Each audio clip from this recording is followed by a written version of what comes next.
Bienvenidos a una nueva inmersión. Hoy nos adentramos en un mundo tan fascinante como profundamente perturbador. Así es. Vamos a intentar desentrañar la historia de Michel Fournier. Uf, Michel Fournier. Un nombre que estoy seguro a muchos de nuestros oyentes les hiela la sangre solo con escucharlo. Desde luego.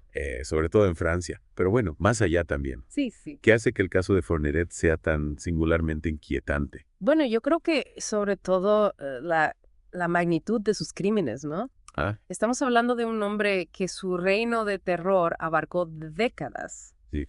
y múltiples países, dejando tras de sí un rastro de víctimas Uf. interrogantes que a día de hoy todavía no tienen respuesta. Y ese escalofriante apodo que tiene, el ogro de las Ardenas. Brutal. Ya te pone un poco la piel de gallina, ¿no? Desde luego. Vamos a empezar un poco por el principio, ¿no? ¿Dónde empezó todo? Para Michel Fourniret, Claro. nació en Sedan, Francia, en 1942. Ajá. Y lo que me parece especialmente llamativo es que sirvió en el ejército del Aire francés. Incluso en los comandos paracaidistas del Aire, una unidad de élite. Sí, sí. Esto podría haber influido de alguna manera en sus actos posteriores. Es una pregunta que sin duda nos hace reflexionar, Sí, porque no se asocia, ¿verdad?, el servicio militar, claro. y menos en una unidad de élite, con los horribles actos que luego cometería. Ya. Hay algunos expertos que creen que este entrenamiento militar, con su enfoque en la deshumanización del enemigo Ajá. y la compartimentación de las emociones, podría haber exacerbado tendencias violentas preexistentes en Fourniret. Es una teoría, desde luego, perturbadora. Sí, En lugar de frenar sus impulsos, en lugar de reconducirlos, exactamente. su entrenamiento militar los habría, digamos, perfeccionado, ¿no? Podría ser. Haciéndolo todavía más peligroso. Es una posibilidad. Y hablando de impulsos, no podemos hablar de Fourniret sin hablar de Monique Olivier, Claro. su esposa, que desempeñó un papel crucial en sus crímenes, actuando como su cómplice. Absolutamente. Monique es un personaje casi tan fascinante como el propio Fourniret. Desde luego. No, estaba casada con este hombre, involucrada en sus horribles actos. Sí. Y sin embargo, fue su decisión de denunciarlo lo que finalmente condujo a su detención, Sí, sí es. que le impulsó a hacerlo. Bueno, ¿Fue un acto de redención o simplemente de autoconservación? pues la decisión de Monique estuvo influenciada por el caso de Marc Dutroux en Bélgica. Ajá. Dutroux, otro infame asesino en serie, como sabéis, ¿no? Sí. Fue condenado a cadena perpetua y su esposa Michelle Martin recibió una larga condena por complicidad. Claro. Entonces, Monique, al ver el destino de Michelle Martin, temió un castigo similar Veo. y decidió colaborar con las autoridades. Es un recordatorio un poco de cómo casos de tan alto perfil pueden tener estas repercusiones un poco inesperadas, ¿no? Sin duda. Vamos a adentrarnos ahora sí en la cronología de los asesinatos confirmados de Fourniret. Vale. Es una lista larga y horripilante, pero bueno, tenemos que repasarla. Vamos allá. Empezamos con Isabelle Lavigne. En 1987, esta joven, de 17 años, desapareció cuando volvía a casa del colegio en Auxerre. Imagínate el terror que debió sentir su familia, Claro, sin saber qué le había pasado. sin tener ninguna pista. Nada. Sus restos no se encontraron hasta 2006 en el Exacto. fondo de un pozo. Teorías. Es desgarrador. Totalmente. Luego, en 1988, tenemos a Fabienne Leroy, una joven de 20 años, Ajá. que desapareció en Mourmelon. Sí, Tristemente, su cuerpo fue encontrado más tarde en un bosque cercano. correcto. Y luego está el caso de Jean-Marie Desrameaux, cuyos restos fueron hallados en la propiedad del propio Fourniret en 1989. Este descubrimiento fue un punto de inflexión en la investigación, Ya. porque aportó pruebas físicas que lo vinculaban directamente con al menos un asesinato Sí, y aumentó las sospechas sobre su posible implicación en otras desapariciones. exacto. Y no podemos olvidar el caso de Elisabeth Briche, Claro. una niña de 12 años que desapareció en Namur, Bélgica, Sí. en 1989. En Bélgica. En Bélgica, sí. Lo que es realmente inquietante de este caso es que inicialmente se relacionó con Marc Dutroux. Así es. ¿Te acuerdas? El caso Dutroux. El caso Dutroux estaba en todos los titulares en aquel momento Claro. y parecía una conexión lógica, pero fue más tarde, Ah. cuando los investigadores descubrieron la terrible verdad. Bien. Elizabeth había sido otra víctima de Michel Fourniret. Estos casos, bueno, van pintando un poco esa imagen aterradora, Sí, ¿no? Del modus operandi de Fourniret. sí. Acechaba a chicas jóvenes, Ujú. las atraía a su trampa y luego las sometía a horrores inimaginables. Totalmente. Y lo que es aún más escalofriante, si cabe, es la naturaleza calculada de sus crímenes. Sí. Por ejemplo, el asesinato de Farida Halek-Warch en 1990. su motivo. Ya. Entrar en una banda de atracadores de bancos. Increíble, ¿no? O sea, esto revela una faceta escalofriante Totalmente. de la personalidad de Fourniret, Ajá. que no era simplemente un depredador impulsivo, sino que era un individuo capaz de una planificación fría y despiadada. Sin duda. La vida humana para él carecía de valor, Para él era una herramienta. Salvo como herramienta para lograr sus objetivos. Exactamente. En el año 2000 tenemos a Céline Cesson, una joven de 18 años que desapareció de Sedán. Sí. Su cuerpo fue encontrado más tarde en Bélgica, En Bélgica. lo que añade otra capa a ese alcance un poco internacional Sí. de los crímenes de Fourniret. Totalmente. Y 2001, Mañana Tampón, otra joven de 18 años, desapareció de Charleville-Mézières. Sí. Sus restos también se encontraron en Bélgica. La aparición de los cuerpos de estas chicas en Bélgica sugiere una posible zona de confort para Fourniret, que podría haber elegido este país por su familiaridad con el terreno o por la percepción de un menor riesgo de detección. Tiene sentido. ¿Sí? Y aquí es donde la historia da un giro, aún si cabe, más siniestro. Vamos a ver. Fourniret confesó estos asesinatos, pero afirmó no haber cometido ningún delito entre 1990 y 2000. Increíble. Un asesino en serie se toma un descanso de una década. Los investigadores no lo creen. No, desde luego no. Para nada. Es un periodo que ha generado muchísima controversia, Mucha especulación. mucha especulación. Sí. Algunos expertos creen que Fourniret podría haber continuado cometiendo crímenes durante esa década, Seguramente. pero que logró evitar ser detectado. ¿Es posible? Si esto fuera cierto, podría haber más víctimas aún por descubrir. Es una posibilidad, desde luego, aterradora. Claro. Y los investigadores siguen buscando respuestas. Hay varias desapariciones sin resolver en Europa Sí. que podrían estar relacionadas con Fourniret. Podrían estar, sí. Casos como el de Tanja Grunin y Nicky Verstappen en los Países Bajos. En los Países Bajos. Por ejemplo, Exacto. la policía holandesa ha estado investigando posibles vínculos Sí. entre Fourniret y estos casos. Correcto. Pero hasta ahora no se han encontrado pruebas concluyentes. No.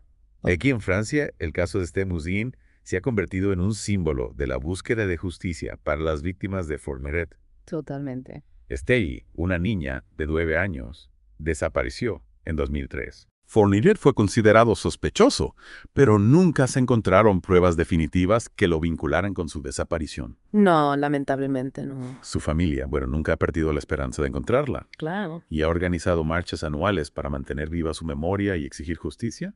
Sin duda. Su lucha incansable es un testimonio de ese amor incondicional Desde luego. de una familia Sí. y un recordatorio conmovedor de la importancia de no olvidar nunca a las víctimas. Totalmente de acuerdo. Y luego está el caso de María Dolores Rambla. Uf, María Dolores Rambla. Un caso que pone en tela de juicio los cimientos de nuestro sistema judicial. Es un caso muy complejo. Sí, María Dolores Rambla, de 8 años, sí. fue asesinada en Marsella en 1974. Ajá. Un hombre llamado Christian Ranucci fue condenado por su asesinato Sí, y ejecutado en 1976. ejecutado. Sí. Sin embargo, el caso siempre ha estado rodeado de controversia. De controversia, sí. Hubo muchas inconsistencias en la investigación. Sí. Pruebas dudosas que llevaron a algunos a creer que Ranucci era inocente. Es posible. Y aquí es donde entra Michel Fourniret.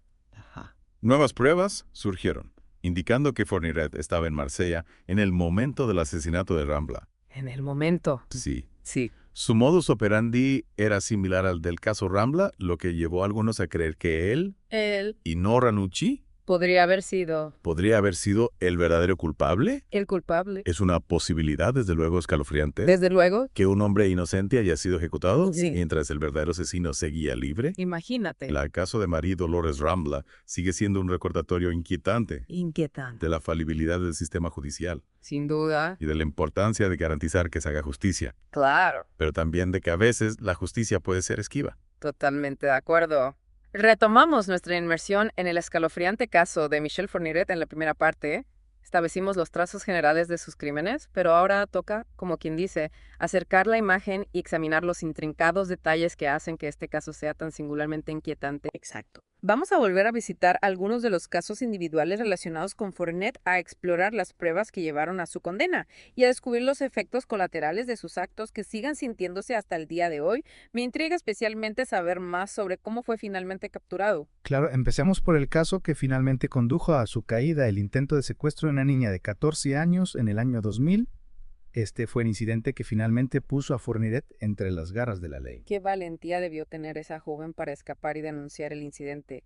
Su coraje puso en marcha una cadena de acontecimientos que expondría al mundo los oscuros secretos de Fourniret. Es un testimonio de la resistencia del espíritu humano y de la importancia de empoderar a las víctimas para que den un paso al frente. Este intento de secuestro desencadenó una investigación policial que condujo a la detención de Fourniret. Sin embargo, el verdadero avance se produjo cuando Monique Olivier, su esposa y cómplice, decidió romper su silencio. Ya hemos hablado de esto antes, pero profundicemos un poco más en el papel de Monique. ¿Qué la impulsó a denunciar finalmente a su marido? ¿Fue un cálculo frío o un atisbo de conciencia? La respuesta, lo creas o no, está en otro caso de gran repercusión, el caso de Marc Dutroux en Bélgica. Dutroux, como recordarás, fue un famoso pederasta y asesino en serie cuyos crímenes conmocionaron a Bélgica y al mundo. Su esposa Michelle Martin fue condenada por complicidad, un hecho que no escapó a la atención de Monique. Recuerdo, ese caso estuvo en todas las noticias, los horribles detalles, la indignación pública, las peticiones de justicia. Fue un punto de inflexión en la forma en que la sociedad veía este tipo de delitos. Exactamente, Monique Olivier. Al ver la indignación pública y la dura sentencia impuesta a la esposa de Dutroux, Michelle Martin, por su complicidad en los crímenes, comenzó a temer un destino similar. Entonces fue el miedo a la autoconservación lo que la llevó a volverse contra Fourniret. No había un ápice de remordimiento o de deseo de justicia para las víctimas. Es una mezcla compleja de motivaciones, pero el miedo ciertamente jugó un papel. Se dio cuenta de que su silencio ya no la protegería en un intento por conseguir una sentencia más leve. Empezó a revelar detalles de los crímenes de Fourniret, lo que llevó a los investigadores a una horrible pista de asesinatos y depravación. Su testimonio abrió una caja de Pandora de horrores, describió cómo atraía a chicas jóvenes para Fourniret, cómo fue testigo de su brutalidad de primera mano y cómo le ayudó a deshacerse de los cadáveres. Fue un relato escalofriante que conmocionó a Francia y al mundo. Y fue su cooperación la que llevó a los investigadores al escalofriante descubrimiento de restos humanos en la propiedad de Fourniret, incluidos los de Jean-Marie Desramol y Elisabeth Brichet, cuyos casos ya hemos comentado. Esos descubrimientos fueron como algo sacado de una pesadilla, una confirmación de los más oscuros temores que rodeaban a este hombre. Pero más allá de las pruebas físicas, el testimonio de Monique proporcionó información valiosa sobre la psicología de Fourniret, sus motivaciones, sus retorcidas justificaciones para sus actos, qué tipo de pacto siniestro unía a esta pareja. Ella reveló el escalofriante pacto que hicieron ella. Le ayudaría a encontrar vírgenes para satisfacer sus depravados deseos y a cambio él mataría a su primer marido, un hombre que según ella abusaba de ella. Es una mirada a las profundidades de su depravación, el vínculo retorcido que compartían construidos sobre la violencia, la manipulación. Es un recordatorio horrible de las dinámicas de poder que pueden existir en este tipo de relaciones, las formas en que los individuos vulnerables pueden ser manipulados y controlados. Pero también me pregunto sobre la responsabilidad de Monique. ¿Era realmente una víctima o una participante activa en estos crímenes? Es una pregunta que se sigue debatiendo hasta el día de hoy. El tribunal finalmente condenó a Monique Olivier a cadena perpetua, reconociendo su complicidad en los asesinatos. Su caso, como tantos otros relacionados con Fourniret, es un estudio sobre la ambigüedad moral que nos deja lidiando con las complejidades de la culpa, la responsabilidad y la propia naturaleza del mal. Ahora, dejando a un lado a Monique, centrémonos en uno de los aspectos más desconcertantes del caso Fourniret, su supuesto periodo de inactividad entre 1990 y 2000. ¿De verdad un depredador tan prolífico puede simplemente apagar sus impulsos durante una década? Este es el punto en el que la historia da un giro especialmente escalofriante. El propio Fourniret afirmó que no cometió ningún delito durante esa década, atribuyó esta pausa a sus nuevas creencias religiosas, una afirmación que muchos consideraron dudosa, por no decir más. Parece muy poco probable que alguien con su historial, alguien que había exhibido tendencias tan depravadas, pudiera simplemente desactivar sus oscuros impulsos durante toda una década. ¿Qué opinan los expertos en criminología sobre este periodo de inactividad? Exactamente. Y los investigadores comparten ese escepticismo. Creen que este supuesto periodo de inactividad es más bien una cortina de humo, un intento de ocultar otros delitos. El concepto de periodo de enfriamiento en el comportamiento de los asesinos en serie es bien conocido, pero rara vez se extiende a una década. Esto ha llevado a una oleada de investigaciones en toda Europa. Mientras las autoridades intentan relacionar a Fourniret con casos sin resolver de este periodo, ¿hay algún caso en particular que destaque en esta búsqueda de respuestas? Un caso que atrajo una atención considerable fue la desaparición de Estelle Moussin, una niña de 9 años que desapareció en Guermantes en 2003. Su caso, como ya hemos mencionado, sigue sin resolverse, pero Fourniret era considerado el principal sospechoso. Estaba en la zona en el momento de la desaparición de Stelly y su modus operandi encajaba con el patrón. Sin embargo, a pesar de las exhaustivas búsquedas y los numerosos interrogatorios, las pruebas concretas que lo relacionaban con el caso de Stelly seguían siendo esquivas. Es una fuente de inmensa frustración para los investigadores y, por supuesto, para la familia de Stelly, que ha estado haciendo campaña incansablemente por la justicia para su hija. Sus marchas anuales se han convertido en un conmovedor recordatorio del dolor duradero y de las preguntas sin respuesta que acechan este caso. Han transformado su dolor en acción, convirtiéndose en poderosos defensores de los niños desaparecidos.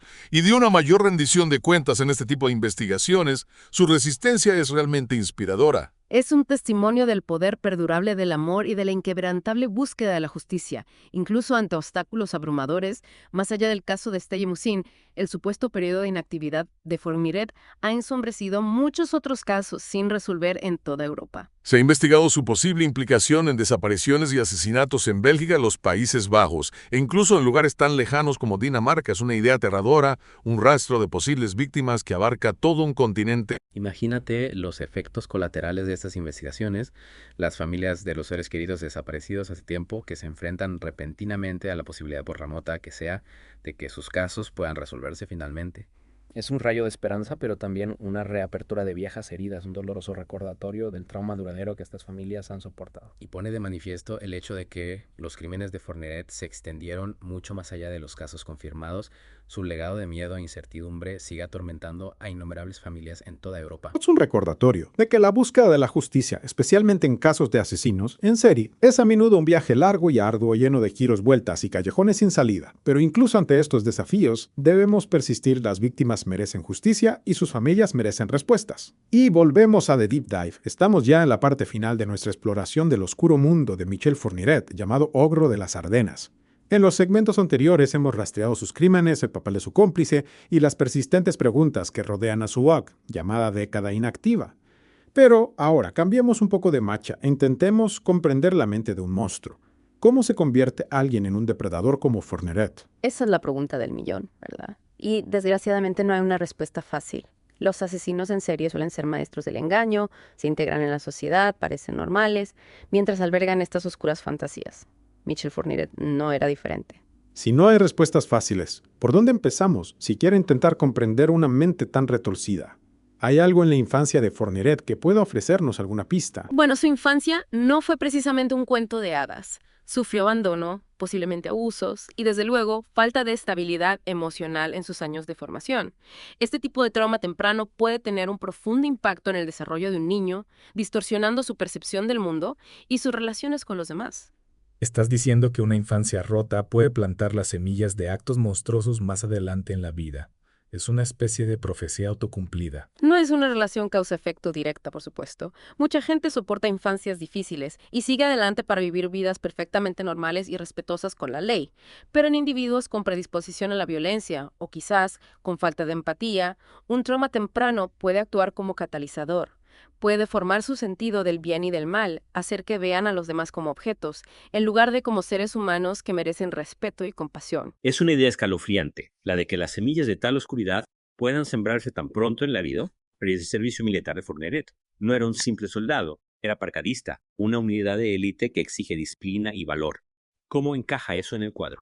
¿No debería un entrenamiento tan riguroso haber inculcado un sentido del deber y la responsabilidad? Ahí es donde las cosas se complican aún más. Se podría pensar que el entrenamiento militar, con su énfasis en el trabajo en equipo, el honor, el cumplimiento de las órdenes, contrarrestaría cualquier tendencia violenta, pero en algunos casos puede hacer lo contrario. ¿Cómo es eso posible? ¿No están el entrenamiento militar y el comportamiento de un asesino en serie en polos opuestos? El entrenamiento militar te enseña a matar, a deshumanizar al enemigo, a compartimentar las emociones en situaciones de alta presión. Para alguien como Fourniret, ya predispuesto a la violencia y carente de empatía, estas habilidades, en lugar de utilizarse para proteger y servir, podrían haberse retorcido, convirtiéndose en un juego de herramientas para sus oscuros deseos. Entonces, en lugar de frenar sus impulsos violentos, su entrenamiento militar podría haberlos perfeccionado, haciéndolo aún más peligroso. Es un pensamiento aterrador. Es una posibilidad inquietante y una que los investigadores han considerado. Y luego está el aspecto sexual de sus crímenes. Fourniret estaba obsesionado con encontrar vírgenes, con controlar y dominar a sus víctimas. Este tipo de desviación sexual a menudo se deriva de problemas psicológicos profundamente arraigados, sentimientos de inadecuación o una necesidad de poder y control que se manifiesta de maneras horribles. Es una lógica retorcida, una percepción deformada de la intimidad y la conexión humana. Pero la pregunta sigue siendo, ¿se podría haber detectado algo así antes? ¿Se podrían haber prevenido los crímenes de Fourniret?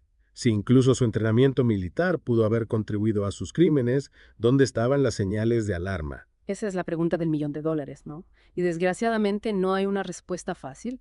Los asesinos en series suelen ser maestros del engaño. Se integran en la sociedad, parecen normales mientras albergan estas oscuras fantasías. Entonces, ¿qué podemos hacer? Estamos simplemente indefensos ante estos depredadores hasta que atacan. No hay nada que podamos hacer para protegernos. No del todo. Aunque puede que nunca seamos capaces de predecir o prevenir totalmente tales horrores, podemos estar atentos. Podemos educarnos sobre las señales de alarma, los patrones de comportamiento que a menudo preceden a este tipo de delitos. La concienciación es nuestra primera línea de defensa. ¿Qué tipo de señales de alarma deberíamos buscar?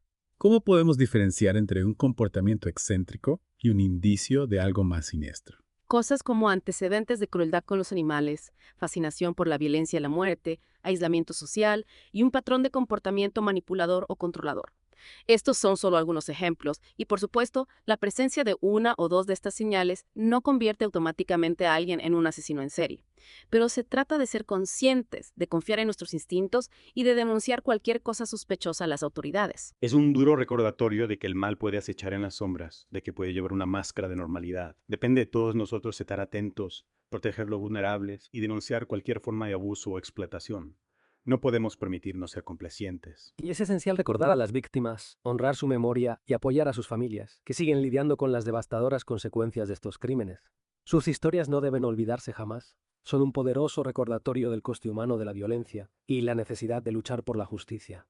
Hemos llegado al final de nuestra profunda inmersión en el oscuro e inquietante mundo de Michel Fourniret. Así un viaje a las profundidades de la crueldad humana, pero también un recordatorio de la resistencia del espíritu humano, la incansable búsqueda de la justicia y la importancia de la vigilancia en un mundo donde los monstruos pueden esconderse a plena vista. Que las víctimas de Fourniret y de todos los depredadores de este tipo descansen en paz y que sus historias sirvan como un crudo recordatorio de la oscuridad que puede acechar en la humanidad, pero también de la luz de la esperanza y la justicia que debemos esforzarnos por mantener viva. Gracias por acompañarnos en esta escalofriante exploración. Hasta la próxima, sigan siendo curiosos, sigan estando informados y manténganse a salvo.